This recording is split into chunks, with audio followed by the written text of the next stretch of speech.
भारत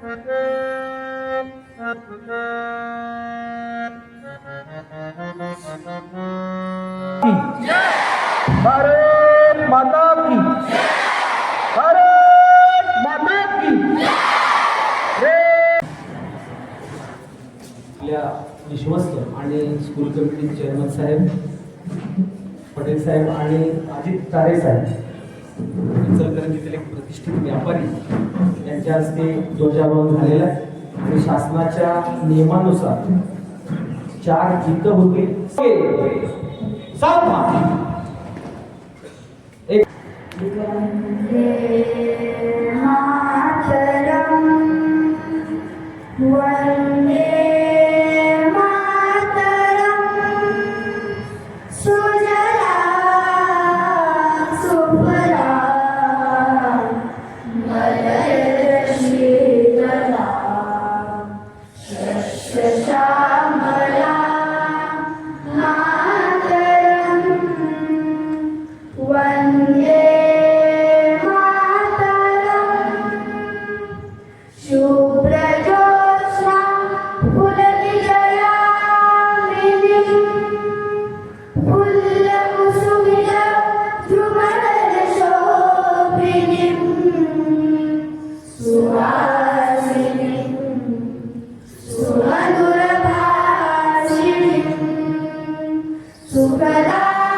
शक्ति सरस्वती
मोठ्या उत्साहाने साजरा करण्यासाठी एकत्र आहोत.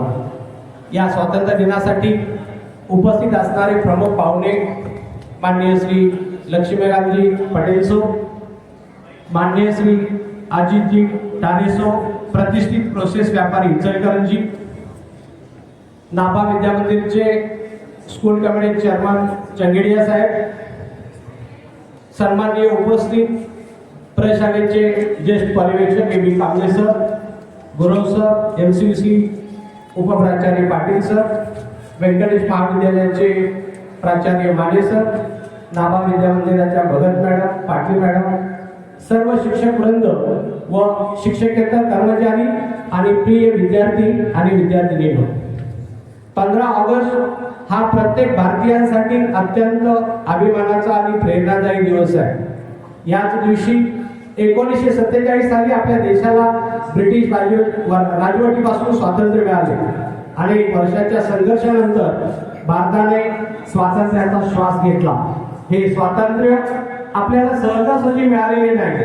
त्यासाठी असंख्य स्वातंत्र्य सैनिकांनी आपले जीवन देशासाठी समर्पित केले आहे. अनेकांनी तुरुंगवास भोगलाय, अनेकांनी आपल्या कुटुंबाचा त्याग केलेला आहे, अनेकांनी देशासाठी प्राणांची आहुती दिली. महात्मा गांधी यांनी सत्य आणि अहिंसेच्या मार्गाने स्वातंत्र्याचे नेतृत्व केले. लोकमान्य टिळकांनी स्वराज्याची प्रेरणा जनतेमध्ये निर्माण केली. भगतसिंग, राजगुरू आणि सुखदेव यांनी देशासाठी सर्वोच्च त्याग केला. नेताजी सुभाषचंद्र बोस यांनी देशभक्तीची ज्वाला प्रज्वलित केली. सरदार वल्लभभाई पटेल यांनी देशाच्या एकतेसाठी मोठे योगदान दिले. डॉक्टर बाबासाहेब आंबेडकर यांनी आपल्या भारतीय संविधानाच्या निर्मितीत ऐतिहासिक भूमिका बजावली. अशा असंख्य ज्ञान अज्ञान स्वातंत्र्य सैनिकांच्या त्यागामुळे आज आपण भारतात स्वतंत्र जगत आहोत. आपले स्वातंत्र्य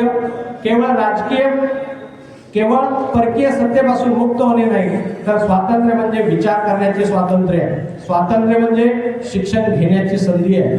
स्वातंत्र्य म्हणजे समानतेने जगण्याचा अधिकार आहे. स्वातंत्र्य म्हणजे आपल्या कर्तव्याची जाणीव ठेवणे. भारतीय संविधानाने आपल्याला दिलेले मूलभूत अधिकार आहेत, परंतु या अधिकारांसोबत कर्तव्यही तितकीच महत्त्वाची आहे. देशाची जबाबदार नागरिक बनण्यासाठी देशाची एकता आणि अखंडता टिकवणे ही आपल्या सर्वांची जबाबदारी आहे.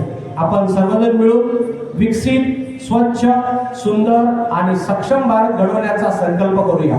आपल्या स्वातंत्र्य सैनिकांचे स्वप्न साकार करण्यासाठी आपण प्रयत्न करूया. आपल्या देशाचा तिरंगा सदैव अभिमानाने फडकत राहील. भारताची कीर्ती संपूर्ण जगभर पसरू दे. आपल्या देशात शांतता, बंधुभाव आणि समृद्धी नांदू दे. याच सदिच्छा देतो आणि माझे मनोगत समाप्त करतो. जय हिंद, जय भारत, वंदे मातरम. NCC officer Rahul Gulandre sir यांच्या नेतृत्वाखाली त्या पथकाची शपथ होईल. संचलन करेल ते ट्रूप इथे येईल आणि त्यांची शपथ होईल. त्यासाठी सर्व सूत्र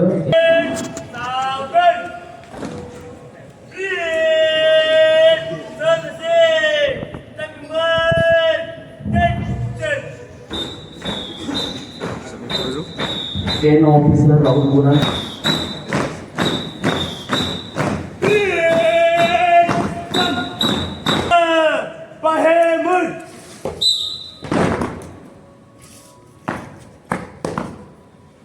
जैन श्रीमान NCC ट्रूप शपथ के लिए हाजिर. जैन श्रद्धा से अपने देश की सेवा करूंगा तथा नेशनल कैडेट कोर के नियमों और अधिनियमों का पालन करूंगा और अपने कमांडिंग के आदेश के अनुसार हर परेड और कैंप में पूरी शक्ति के साथ सम्मिलित रहूंगा.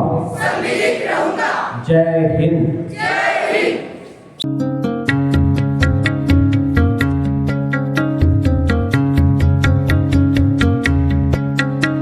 इथून सेवानिवृत्त झाल्यानंतर सुद्धा या शाळेशी, या मातीशी आपली नाळ जुळलेली असावी, या समाजाशी नाळ जुळलेली असावी.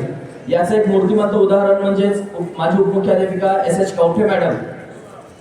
आज त्यांनी साहेब ही पारितोषिकं तर दरवर्षी देतात, खरं या वर्षीचं त्यांची कौतुकाची गोष्ट की गोविंदराव हायस्कूलमध्ये एक वर्ग डिजिटल क्लासरूम त्या स्वखर्चानं करून देणार आहेत.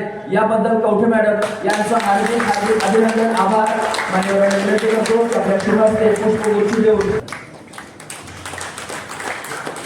ज्येष्ठ सहकारी मित्र लक्ष्मीकांतजी पटेल, त्याचबरोबर चंगडा साहेब, मुख्याध्यापक, शिक्षक, शिक्षिका व विद्यार्थी मित्र, पहिल्यांदा मला इथं बोलवलं याबद्दल संयोजकांचं मनपूर्वक आभार मानतो. आणि मुलांनो, असंच एका शाळेत मी कार्यक्रमाला गेलो होतो. मोठी शाळा होती, पण तुम्हाला जायला योगायोगाने एक 10-15 मिनिटं लेट झालं. मुख्याध्यापकच्या केबिनमध्ये मोठमोठी लोक बसलेली होती. मी आत गेलो. केबिनमध्ये गेल्यानंतर एक मला समोर व्यक्ती दिसली. मी काही विचार न करता जाऊन त्यांच्या पाया पडलो. सगळ्यांना अच्छे वाटलं की त्यांच्या एकट्याच पाया पडले. बाकी काय नाही. मग निघालो. कार्यक्रम चालू झाला आणि जी व्यक्ती होती त्याचं भाषण चालू झालं, पण त्यांना सुद्धा असं समजलं नाही की हे येऊन पाय का पडले माझे. परंतु ज्यावेळी माझं भाषण चालू झालं, मी बोलत असताना त्यांच्या लक्षात आलं आणि मला थांबवलं. म्हटलं 1-2 मिनिटं थांब. मग मी थांबलो. तर म्हटले, तू 10वी अ मध्ये गणित तुला कच्चं होतं म्हणून तुला मी मारत होतो आणि तू त्यातनं मला शिकलास आणि त्या शिक्षकामुळं मी आज अकाउंटमध्ये मोठ्या प्रमाणात अकाउंटशीमध्ये प्रभुत्व मिळवलोय. आता जे CET सांगितलं, आमचे 2 युनिट सांगितलं, मी स्वतः अकाउंटिंग करतो आणि ते स्वतः रिटर्न भरतो, ह्या फक्त एका शिक्षकामुळे. त्यामुळं शिक्षिकेपेक्षा यांना कधी सुद्धा वाईट समजू नका. भले तुम्हाला मारतील, रागावतील.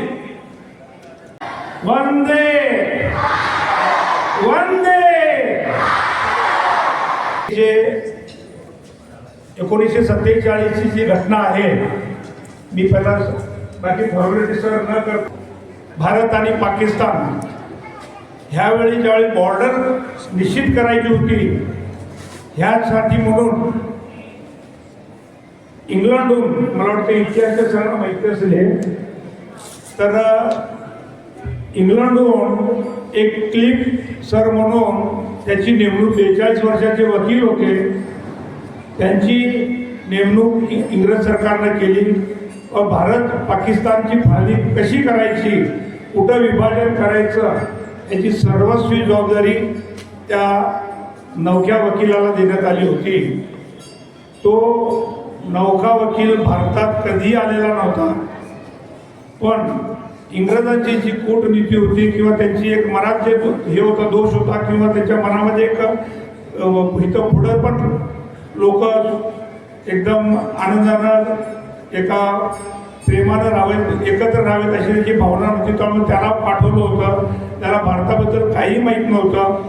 तर त्यानं भारतात आल्यानंतर फक्त लाहोर आणि कलकत्ता या 2 शहरालाच फक्त त्यांनी भेटी दिल्या आणि दुसरं कुठेही भारत न फिरता, ज्याला भारत माहीत नव्हता त्याच्यावर जबाबदारी दिली होती. व त्यानं 35 दिवसामध्ये हे संपूर्ण येऊन भारताची जी आता आपली जी बॉर्डर लाईन आहे, जे लाहोरपासून जे अमृतसरपासून जे आपली बॉर्डर आहे किंवा बाकीची जे आहे हे पाकिस्तानचं जे आता अस्तित्व आहे ते व बांगलादेश, हे सर्व फाळल्या त्यानं 35 दिवसात सगळ्या केल्या. आणि मुद्दाम भारतात कायम असण्यात राहावी ही इंग्रज कूटनीती होती.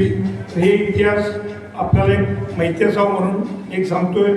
दुसरं, विद्यार्थ्यांनो, ह्यावेळी आपल्या वंदे मातरमचा आता जे उल्लेख केला सरांनी म्हटलं की पहिल्यांदा म्हणावं पाहिजे, त्याचं या सध्याच्या आत्ताच लोकसभा व राज्यसभेमध्ये वंदे मातरम कायदा संमत करण्यात आला व काल जे 13 तारखेला आपलं जे अधिवेशन समाप्त झालं, पावसाळी अधिवेशन, त्यामध्ये देखील आपले सर्व आपल्या खासदार आमदार सर्वांनी वंदे मातरम म्हणून त्याची पूर्णाहुती केली. बाकी काही आता जास्त वेळ घेत नाही आहे. जय हिंद, जय महाराष्ट्र.